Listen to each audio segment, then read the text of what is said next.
Entonces, mis hermanos, este tema, particularmente el de viviendo en el reino de Dios, más allá de que tiene que ver, por supuesto, con cosas de la vida en Cristo, hermanos, este tema particularmente está pensado para la situación por la que atraviesa nuestra congregación, particularmente para las necesidades que tenemos como congregación. Entonces, en cierta manera, yo me alegro de que haya bastantes de los maestros de la congregación aquí presentes. Y bueno, también los hermanos que no son maestros, está aquí mi hermano Israel, está nuestro hermano Daniel, bueno, han sido asiduos de las reuniones. Entonces, aunque no enseñan, hermanos, también puedo hablar con confianza en presencia de ellos, ¿no?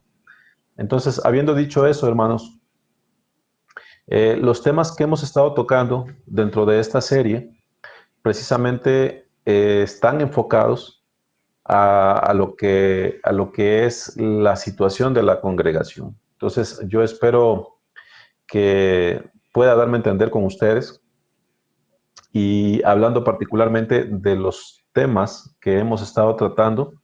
Si usted recuerda, hemos tocado el discipulado de guardar todas las cosas, mi hermano. Bueno, yo espero con ello, ya no voy a dar una explicación de esto en este momento, pero yo espero, hermanos, que en un momento determinado los maestros de la congregación pudiéramos platicar y que pudiéramos adoptar estas cosas de una manera más definida, quizás, con un plan o de la mano, no lo sé. Pero es necesario que tengamos este enfoque incorporado a lo que nosotros solemos enseñar. Entonces, hemos hablado acerca del discipulado de guardar todas las cosas. Hemos hablado acerca del fundamento del discipulado, que es el nacer de nuevo, hermanos. Y al respecto de ello, insisto en que es necesario hacer un énfasis dentro de nuestra congregación, particularmente, llevando a los que nos escuchan a la consideración, a que se pregunten, pues, si han nacido de nuevo, hermanos, si ellos han nacido del Señor, si han nacido del Espíritu de nuestro Señor. Entonces, esto es algo fundamental, me parece a mí, para que nuestra congregación pueda avanzar, hermanos. Hemos platicado también acerca de que el reino de Dios, aunque es un reino del cual podemos hablar en futuro, lo cierto es que la palabra también nos da pie para que nosotros hablemos de él como ya presente, y de ahí he manejado esta idea de que el reino de Dios es un reino que progresa, y de ahí se desprende, hermanos, que nosotros como creyentes en Cristo nos encontramos hoy ya viviendo dentro del reino de Dios, pero en medio de una generación mala y reprobada, mala y pecadora. Entonces, esto empieza a dar matiz acerca de cómo el creyente debe enfocar la vida en Cristo, que sé que suena a algo que es de lo básico, pero lo cierto, hermanos, es que dentro de nuestra congregación es bien necesario que se haga conciencia acerca de estas cosas. Y bueno, la semana pasada hablamos acerca de ese santo contraste, mis hermanos, que hay en la palabra. Otra forma de expresarlo es que la escritura está polarizada en el sentido de que nos enseña desde el Génesis hasta el Apocalipsis, nos enseña ese contraste que hay entre el hombre que es justo, que es temeroso de Dios, y el que no toma en cuenta al Señor en sus caminos. Entonces, de ese contraste que la Escritura hace, hermanos, nosotros debiéramos obtener una pauta, nosotros debiéramos obtener una forma de pensar, una forma de sentir y, por supuesto, una forma de actuar. He comentado todo esto. Ahora, vuelvo a repetirlo, hermanos. Sé que estas cosas, dichas así, sueltas, pues suenan en realidad a algo que todos sabemos, pero el punto importante para mí, hermanos, desde mi perspectiva, es que podamos hacer énfasis en nuestras enseñanzas, en nuestras clases, para que la congregación empiece a tomar en cuenta todo lo que nosotros hemos estado remarcando, todo lo que es importante para la vida en Cristo. Y en la semana anterior, hermanos, la sesión se llamó El reino de Dios es el reino de los resueltos, hablando de la resolución. Y un punto, hermanos, que yo toqué la semana anterior precisamente fue que es necesario que hablemos entre nosotros el Evangelio. Ahora, el día de hoy, hermanos, bien podría llamarse segunda parte de el reino de los resueltos, pero para no usar esto, para que tuviera un mejor formato la clase, hermanos, el día de hoy he titulado a la sesión Hablando el Evangelio entre nosotros, que es básicamente lo que platicamos también la semana anterior. Pero he incorporado algunas aportaciones, hermanos. Entonces, quisiera yo redondear algunas cosas que me faltaron la semana pasada. Entonces, hoy vamos a estar platicando acerca de ello. Así que es necesario, hermanos, que nosotros, como creyentes en Cristo, hablemos el Evangelio entre nosotros. Y yo quiero hacer énfasis en lo que eso significa e implica de una manera un poco más amplia. Entonces, empiezo este tiempo, hermanos, definiendo lo que es la resolución. ¿Qué se entiende por resolución? Bueno, una persona resuelta, hermanos, es aquella que demuestra arrojo, ánimo, valor o determinación en sus acciones en pro de alcanzar aquello que se ha propuesto o que ha elegido. Repito, una persona resuelta es aquella que demuestra arrojo, ánimo, valor, determinación, podríamos incorporar aquí convicción en sus acciones, hechas en pro de alcanzar aquello que se ha propuesto o que ha elegido. Y estoy hablando nuevamente acerca de resolución, hermanos, porque algo que quiero enfatizar mucho el día de hoy es precisamente que la palabra, hermanos, cuando nos instruye, cuando nos disipula, la palabra nos habla en el tenor de un ánimo resuelto hacia Dios y hacia su evangelio, por supuesto. Entonces, ese ánimo resuelto, hermanos, es algo que desgraciadamente ya rara vez se ve, ya rara vez se encuentra aún dentro de las filas de los creyentes, hermanos, y me parece a mí que es algo que particularmente estamos padeciendo dentro de nuestras congregaciones o de nuestra congregación. Entonces, es necesario que apuntemos hacia el ánimo que la Escritura nos da acerca de cómo nos hemos de vincular con la verdad del Evangelio, cómo nos hemos de vincular con el reino de Dios. Ahora hago una pregunta, hermanos, aunque no interactuamos. Y la pregunta es si usted conoce a una persona que sea resuelta. Y esto se lo pregunto tanto dentro del ámbito de la vida en Cristo como fuera de ello. ¿Conoce usted a una persona resuelta? Bueno, las personas resueltas, hermanos, siempre provocan admiración. No sé si a usted le suceda, pero cuando uno se topa con una persona resuelta, determinada, entregada a una consagrada, a una labor, a un propósito, a una causa, hermanos, bueno, esa persona suele desarrollar disciplina, suele desarrollar ciertas virtudes que son dignas de admirar. Y algo que yo he notado, hermanos, es que las personas resueltas, además de que suelen ser admiradas, también pareciera, hablo en este momento no como creyente, sino como habla el mundo, hermanos, pareciera que la vida les favorece, pareciera que las cosas se alinean a su favor.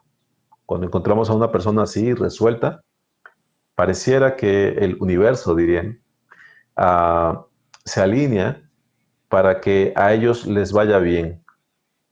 Esto es frecuente.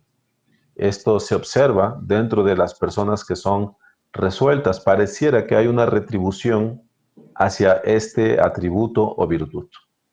Ahora, el hecho, hermanos, es que estas cosas nos atraen a algunos, a muchos, no sé si a todos. Siempre somos atraídos por una persona que es resuelta, pero el hecho es que la resolución, mis hermanos, no es algo común. Dirían por allí, no es algo que se da en las macetas, ¿no? La resolución no es algo común. No es frecuente que tú encuentres a una persona, en cualquier ámbito, mi hermano, no es frecuente que te encuentres con una persona resuelta.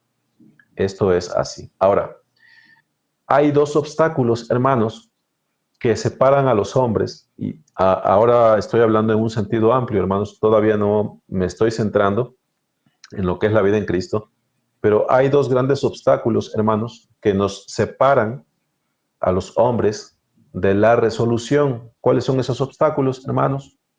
Bueno, los hombres no solamente necesitamos encontrar la fuerza, el impulso para ser resueltos, hermanos, que ese sería un primer obstáculo.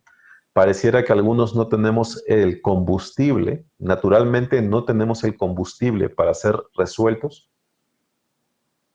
sino que además, hermanos, nos es necesario encontrar esa causa que sea digna de que vertamos nuestra vida sobre ella. Entonces, son dos cosas, hermanos. Uno es hallar una causa digna, como para que nosotros le entreguemos la vida, nos consagremos a ello, hermanos.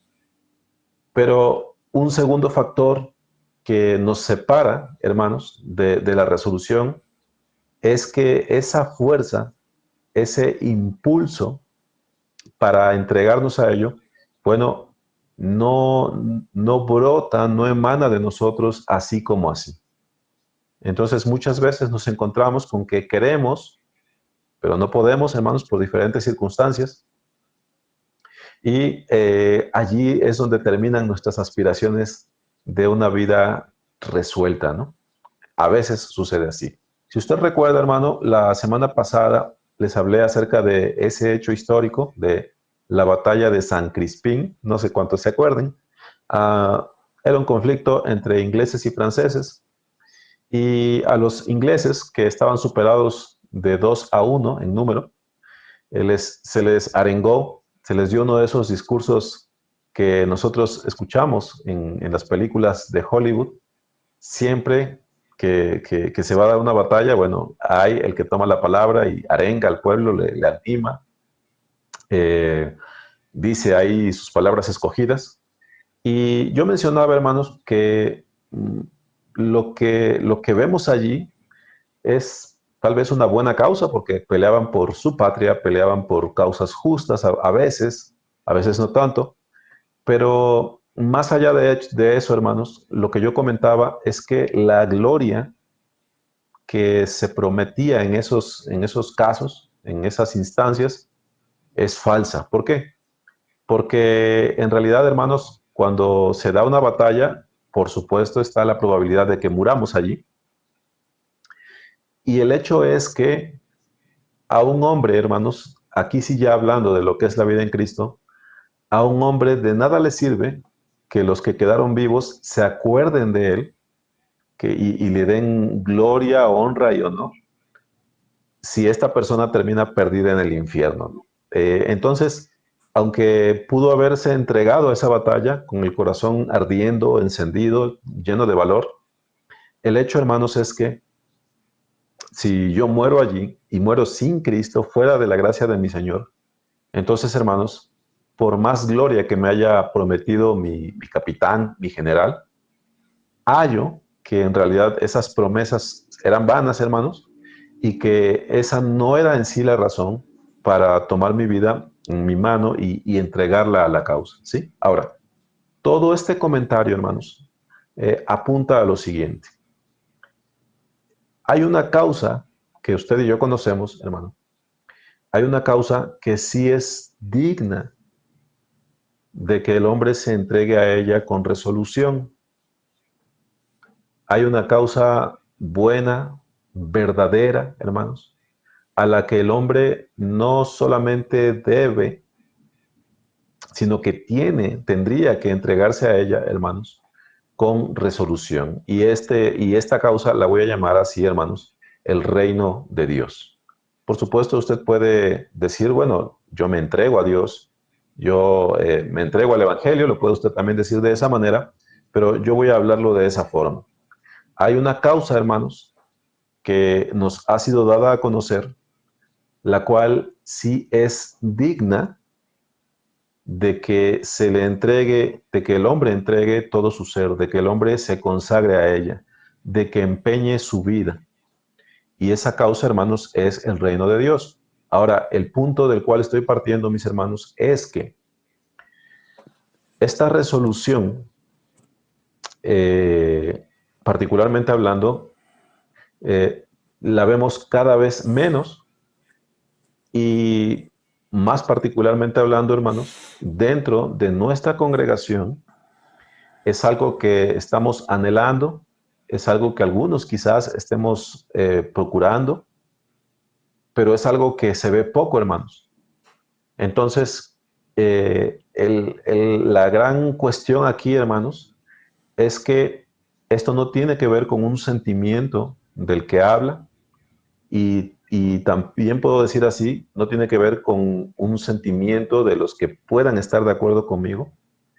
El hecho es que creo que objetivamente podemos señalar que la pauta que da la Escritura acerca de cómo el creyente debe vivir su fe es precisamente de una manera resuelta. La forma en la que nosotros debiéramos entregarnos, lo que debe ser la vida cristiana normal, es entregarnos al reino de nuestro Señor, con todo lo que implica, mis hermanos, resueltamente. Entonces, no se trata solamente de un punto de vista, sino que, mis hermanos, ese es el llamamiento de nuestro Señor para aquellos que son suyos. Entonces, mis hermanos, uh, el punto al que me dirijo es el siguiente. Nosotros podemos hablar de resolución de una manera amplia, fuera del ámbito cristiano, pero todo cambia cuando hablamos del reino de Dios. ¿Por qué, mis hermanos? Por principio de cuentas. Cuando nosotros hablamos fuera del ámbito de la vida cristiana, yo puedo, como hombre, pararme delante de aquel propósito, de aquella meta, de aquel deseo, y yo juzgo esas cosas y decido, si es que me da el ser, decido a qué entregarme con resolución. Usted podrá ver con cierta frecuencia que algunos se entregan con resolución a sus estudios. Usted podrá ver que algunos se entregan con resolución a cultivar su cuerpo, a ejercitarlo, quizás a aprender alguna disciplina, quizás algún proyecto, algún propósito particular, a sus cuestiones laborales.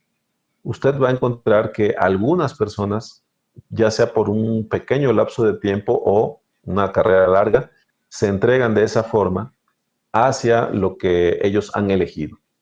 Pero todo cambia, hermanos, cuando hablamos del reino de Dios. ¿Por qué digo que todo cambia, hermanos? Porque en este caso ya no es el hombre el que se para enfrente de esa causa a la cual se va a entregar y la juzga. Ya no sucede así, ya no va en ese sentido toda esta cuestión, hermanos. Ahora es el hombre el que es juzgado. Voy a hablar de esta manera por el reino de Dios. Es decir, en todas aquellas cuestiones como el trabajo, como la escuela, como nuestras aficiones, como nuestros propósitos o empeños, allí nosotros nos paramos y escogemos y decidimos a qué nos vamos a entregar con resolución, a qué cosas nos vamos a consagrar. Bueno, en el caso del reino, hermanos, el reino de Dios es el que se acerca y se pone delante del hombre, hermanos, Y aunque por supuesto el hombre expresa o manifiesta su voluntad al respecto del reino de Dios, hermanos, el hecho es que el juicio cambia de sentido porque ahora es la causa lo que juzga al hombre. Es el reino de Dios lo que trae un juicio sobre el hombre. ¿Por qué? Porque, por poner un ejemplo, Mateo 2 dice simple y sencillamente, arrepentíos porque el reino de los cielos se ha acercado. Entonces, hermanos, lo que ha sucedido es que, así como dice el texto, el reino de los cielos se ha acercado y ahora el mandamiento para el hombre es arrepiéntete. Por supuesto, los hombres son libres de rechazar el evangelio de nuestro Señor, pero esto, hermanos, por supuesto tendrá una retribución final.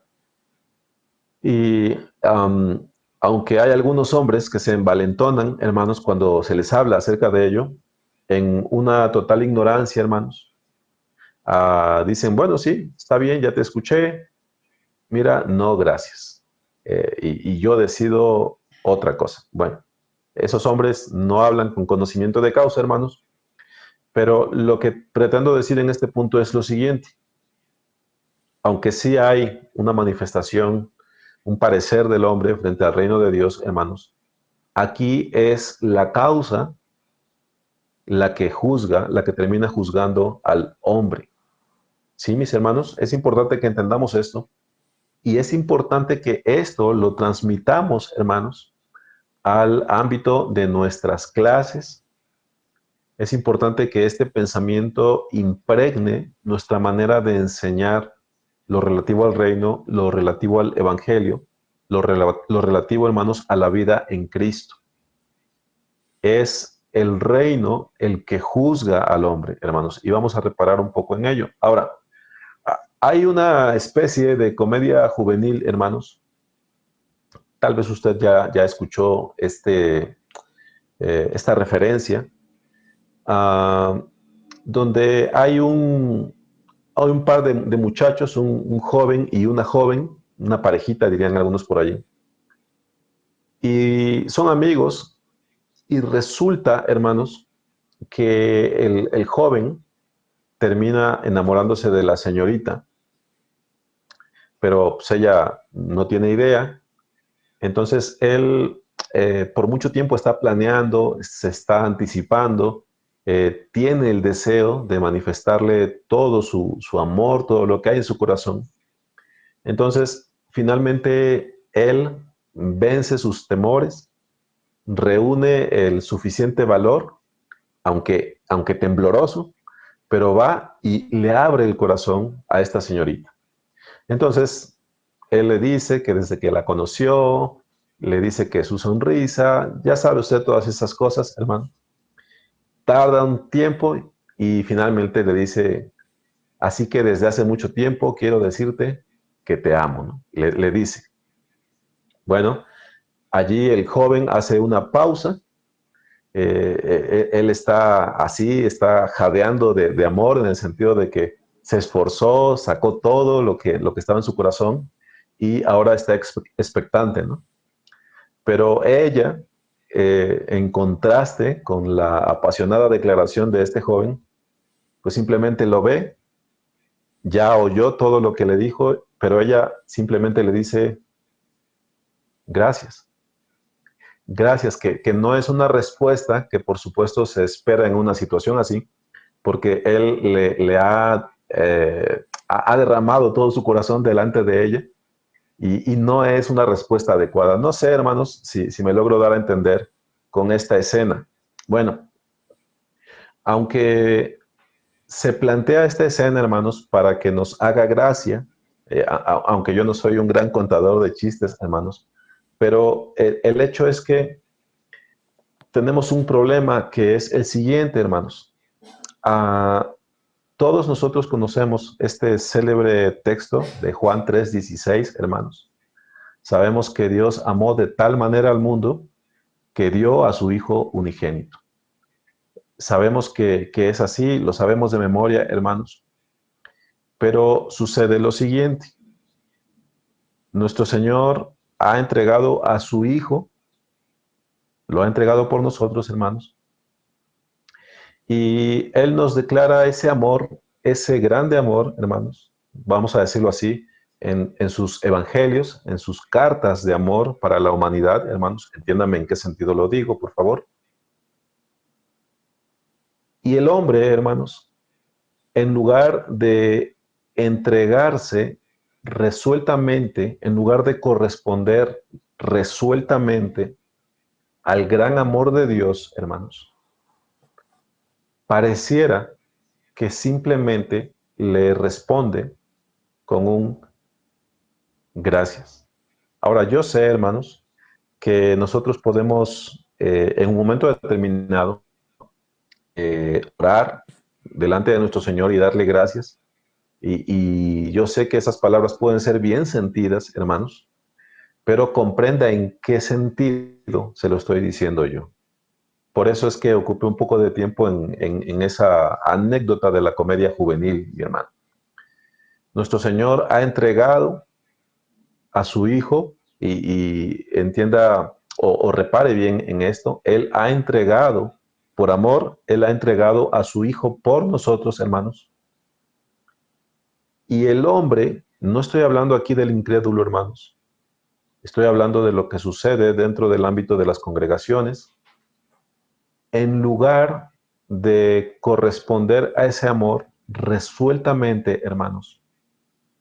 Muchos de nosotros estamos actuando para el Señor o delante del Señor como quien da un simple gracias. Entonces, mis hermanos, ¿qué sucede aquí? ¿O en qué situación nos deja esto? Bueno, mis hermanos, vuelvo a recordar lo que hemos estado tratando en las sesiones, hermanos, porque un interés particular mío es que ustedes puedan reunir las cosas que hemos estado hablando para que demos un matiz dentro de nuestras clases, para que tengamos un ánimo a la hora de enseñar a nuestros hermanos, de ministrar a nuestros hermanos. Hemos estado platicando acerca del discipulado de guardar todas las cosas. ¿Recuerda usted, hermano? Bueno, este discipulado, aunque no voy a explicarlo de nuevo, hermanos, este discipulado de guardar todas las cosas demanda resolución tanto del maestro que se debe dar al alumno, así como el alumno que se debe conceder al maestro para ser instruido, hermanos. Hemos hablado acerca del fundamento del discipulado, mis hermanos, y tendríamos que entender cuán trascendente es que las personas que nos están escuchando se hagan conscientes de si han nacido de nuevo o no, hermanos. Es necesario que ocupemos tiempo en estas cosas. Es necesario, hermanos, que nosotros hablemos de una manera clara y directa dentro de nuestra congregación acerca de que el reino de Dios es un reino que progresa y que nosotros nos encontramos hoy viviendo ya dentro del reino de Dios, pero en medio de un mundo pecador. Es necesario que hagamos ese énfasis, hermanos. Es necesario que nosotros seamos claros con nuestros hermanos al respecto de que la Biblia está llena de referencias que contrastan la manera en la que se conduce, en la que piensa, en la que actúa un justo y uno que no teme a Dios. Es necesario que nosotros abordemos la enseñanza de esa manera, hermanos. Y en este sentido llego al punto del día de hoy, no porque me vaya a extender mucho más, hermanos. Por esto es necesario que nosotros hablemos el Evangelio entre nosotros. Es necesario, hermanos, que hablemos de una manera apuntando hacia lo que es una vida resuelta para el Señor. Es necesario que con esa claridad nosotros hablemos a los hermanos, que de esa manera nos conduzcamos entre ellos cuando enseñamos, cuando ministramos, cuando presidimos, cuando cantamos, cuando hacemos cualquier cosa para el Señor, hermanos. Es necesario de esa manera que nosotros hablemos el Evangelio entre nosotros, si es que me estoy dando a entender. Ahora, hermanos, voy a ocupar el resto del tiempo. Ya vi que quedan 5 minutos. Bueno, 5 minutos para que se complete la hora, hermanos. Am, Voy a llevarles a una referencia en la segunda carta de Pablo a los tesalonicenses. Ah, yo en ocasiones anteriores he utilizado la primera carta a los tesalonicenses para hacer ciertos comentarios, hermanos. Había algunas características que Pablo ensalzaba acerca de la iglesia que estaba en Tesalónica. Él les alababa porque decía, yo miro la obra de vuestra fe, el trabajo de vuestro amor y vuestra constancia en la esperanza. Si es que alguno de ustedes recuerda, he manejado ese texto para precisamente apuntar hacia lo que es un creyente, hacia cómo la escritura concibe un creyente. Bueno, en la segunda carta a los tesalonicenses, hermanos, encontramos precisamente que es el reino de Dios el que juzga al hombre y no viceversa. No es el hombre el que de su voluntad puede pararse frente al Evangelio, frente al reino del Señor, y él decidir si se entrega a ese reino con resolución o no. Es decir, es el reino el que juzga al hombre y no viceversa. Sí, mis hermanos, entonces quiero ocupar el resto del tiempo en esto y veo que quedan 4 minutos, hermanos. Lo que voy a hacer es simplemente leer la cita. Es una cita no tan larga, son 12 versículos, pero la leo, hermanos, y ya después nos desconectamos para los comentarios finales, mis hermanos. Dice, es la segunda carta a los tesalonicenses en su capítulo número 1. Dice Pablo, Silvano y Timoteo a la iglesia de los tesalonicenses en Dios nuestro Padre y en el Señor Jesucristo. Gracia y paz a vosotros de Dios nuestro Padre y del Señor Jesucristo. Debemos siempre dar gracias a Dios por vosotros, hermanos, como es digno, por cuanto vuestra fe va creciendo y el amor de todos y cada uno de vosotros abunda para con los demás.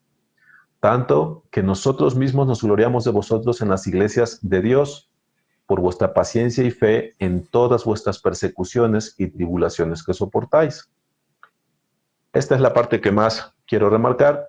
Esto es demostración del justo juicio de Dios, para que seáis tenidos por dignos del reino de Dios, por el cual asimismo padecéis, porque es justo delante de Dios pagar con tribulación a los que os atribulan, y a vosotros que sois atribulados, daros reposo con nosotros, cuando se manifieste el Señor Jesús desde el cielo con los ángeles de su poder, en llama de fuego, para dar retribución a los que no conocieron a Dios ni obedecen al Evangelio de nuestro Señor Jesucristo. Estos, los cuales, dice, sufrirán pena de eterna perdición, excluidos de la presencia del Señor y de la gloria de su poder, cuando venga en aquel día para ser glorificado en sus santos y ser admirado en todos los que creyeron. Dice, por lo cual asimismo oramos siempre por vosotros, para que nuestro Dios os tenga por dignos de su llamamiento y cumpla todo propósito de bondad y toda obra de fe con su poder. Quiero llamar su atención hacia el versículo 8. Versículo 8 del texto que acabamos de leer, el capítulo 1 de la segunda carta a los tesalonicenses. Dice que el Señor vendrá en llama de fuego, dice, para dar retribución a los que no conocieron a Dios ni obedecen al Evangelio de nuestro Señor Jesucristo. Bueno, si yo paso, hermanos, al capítulo número 2, Y me voy al versículo número 9. Ahí ya se está hablando acerca del inicuo, cuyo advenimiento es por obra de Satanás, con gran poder y señales y prodigios mentirosos, y con todo engaño de iniquidad para los que se pierden, mire la sentencia, hermanos, miren, hermanos, la sentencia que está contenida en el versículo 10, con todo engaño de iniquidad para los que se pierden, por cuanto no recibieron el amor de la verdad para ser salvos. Por esto Dios les envió un poder engañoso para que crean la mentira, a fin de que sean condenados todos los que no creyeron a la verdad, sino que se complacieron en la injusticia. Bueno, hermanos, el comentario, y puedo decir el comentario final por la hora que tenemos ya, hermanos, es el siguiente. Muchas veces cuando nosotros salimos a labores de evangelismo, bueno, interactúan muchas fuerzas en nosotros, hermanos. Y una de las cosas que actúan en nosotros los creyentes a veces es que no nos sentimos capaces de transmitirle la urgencia del mensaje del Evangelio. Entonces, solemos tomar ciertos métodos, ciertas formas, que no estoy en contra de ellas, hermanos, de participar del Evangelio, pero tenemos que considerar esto, hermanos. Ahora sí que voy a decir el misterio de los misterios, ¿no? El Evangelio es verdad.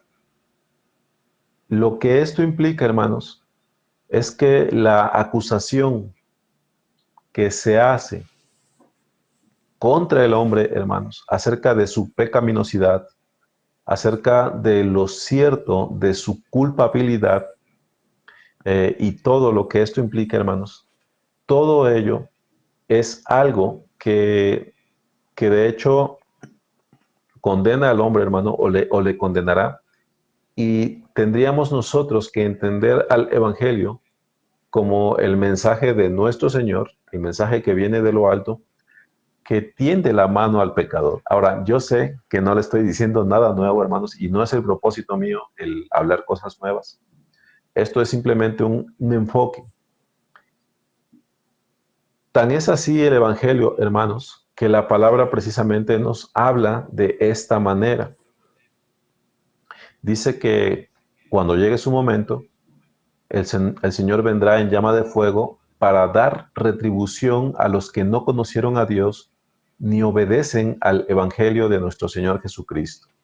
Y en una idea que es semejante, hermanos, así nos habla también el capítulo número 2, dice que a estos se les envía un poder engañoso por cuanto no recibieron, y esta es la expresión, hermanos, el amor de la verdad para ser salvos. No recibieron el amor de la verdad para ser salvos. El amor, hermanos, que hay en la verdad del Evangelio, subrayo esta expresión, es sumamente importante, hermanos. El amor que hay en la verdad para que los hombres seamos salvos es la razón por la que se retribuye al hombre con condenación cuando no la recibe. Repito esta idea, hermanos, porque es importante. Estos, por cuanto no recibieron el amor de la verdad para ser salvos, por ello, hermanos, el Señor les envía un poder engañoso para que crean en la mentira. ¿Por qué? A fin de que sean condenados todos los que no creyeron a la verdad, sino que se complacieron en la injusticia. Mis hermanos, por supuesto aquí se está hablando acerca de participar el Evangelio a otras personas. Pero mi punto hoy particularmente no tiene que ver con el evangelismo, hermanos. Mi punto hoy particularmente tiene que ver con que la enseñanza dentro de las congregaciones y particularmente la enseñanza dentro de nuestra congregación, hermanos, debiera ser gallarda, debiera ser valiente, debiera ser resuelta, hermanos, hablando en estos términos a los que están entre nosotros, hermanos, pero no honran con resolución al mensaje del Evangelio, que están entre nosotros, pero no le conceden esa dignidad al Evangelio. En ese sentido, hermanos, subrayo que es importante que entre los hermanos de nuestra congregación hablemos el Evangelio, hermanos.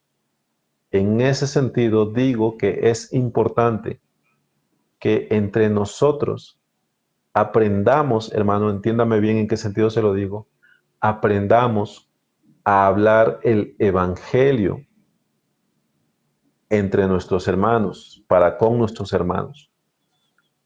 Es importante, hermanos, que nosotros abandonemos simplemente el lenguaje religioso, que abandonemos o hagamos a un lado, vamos a decirlo así, las formas escogidas. Y no estoy hablando, hermanos, de, de ser insensible o de ser un perdonavidas, si usted me entiende.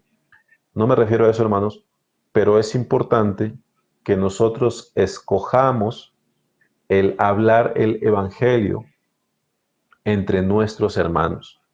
Y esto puede hacerse desde las clases de los niños, hermanos, pasando por todos los ministerios que hay dentro de la congregación. Dice aquí que los hombres serán condenados, hermanos, por cuanto no recibieron el amor de la verdad para ser salvos. Bien, el mensaje final, pues, es que nosotros, cuando interactuamos entre hermanos, tenemos que actuar como aquellos que han recibido la verdad, hermanos. Pero entiendan, por favor, que esto implica el poder hablar con resolución, el poder demostrar, si es que la hay en nosotros, hermanos, la resolución que hay hacia honrar a nuestro Señor, la resolución que hay en nuestra entrega hacia el Evangelio del Reino, hermanos, que desde ese sitio, desde ese lugar, hermanos, nosotros nos manifestemos con nuestras palabras, con nuestros actos, a nuestros hermanos. Eso implica el hablar acerca de consecuencias, el hablar acerca de, mira, no hagas así, mira, hermano, yo veo esto, y también funciona hacia este lado, hermano. Mira, hermano Alfonso, yo veo esto en ti, esto no está bien. Mira, hermano, en Cristo te digo, mira, hermano, no es así en los cristianos. Mira, hermano, así no hacen los hijos de Dios. Mira, hermano, así se conducen los que son del Señor. Mira, mi hermano, mira, mi hermano. Sí, sí, mis hermanos. Entonces, en ese sentido, hermanos, es necesario que entre nosotros, no le digo nada más, hablemos el Evangelio. En este momento me dirijo a los que me están escuchando. Es necesario que nosotros aprendamos a hablar el Evangelio entre los que son del Señor, entre las congregaciones del Señor. Sí, espero estarme dando a entender. Esto no es solamente una invitación a hablar el Evangelio entre nosotros, hermanos. Dada la situación, es necesario que nosotros aprendamos, los que estamos aquí, aprendamos a hablar el Evangelio entre nuestros hermanos. Que nos decidamos, hermanos, a hablar el Evangelio entre nuestros hermanos. Esto es para que se pueda plasmar con claridad el mensaje del Señor, para que no haya ningún engañado entre nosotros, hermanos, por causa de la manera en la que solemos interactuar los unos con los otros. Sí, mis hermanos. Entonces, ah, termino, hermanos. Simplemente no tengo el texto aquí, pero dice la palabra en una parte de ella. Ustedes lo recordarán. Dice que si la trompeta diese sonido incierto, hermanos, hace una pregunta ahí, dice, ¿quién se preparará para la batalla? Es retórica, hermanos, en el sentido de que la respuesta es obvia. Si la trompeta diere sonido incierto, si estás en medio de una batalla y la trompeta que debe dar distinción de voces, que debe dar órdenes claras, hermanos, si la trompeta no suena con claridad como debe ser, ¿quién se va a preparar para la batalla? La respuesta es nadie, hermanos. Entonces, cuando nosotros no hablamos el evangelio entre nuestras congregaciones, entre nuestros hermanos, ¿quién se preparará para la batalla? La respuesta también, hermanos, es nadie. Ninguno lo hará. Entonces, termino con ese comentario, hermanos. Yo espero que algo de todas las cosas que he hablado le haya sido de bendición. No añado nada más.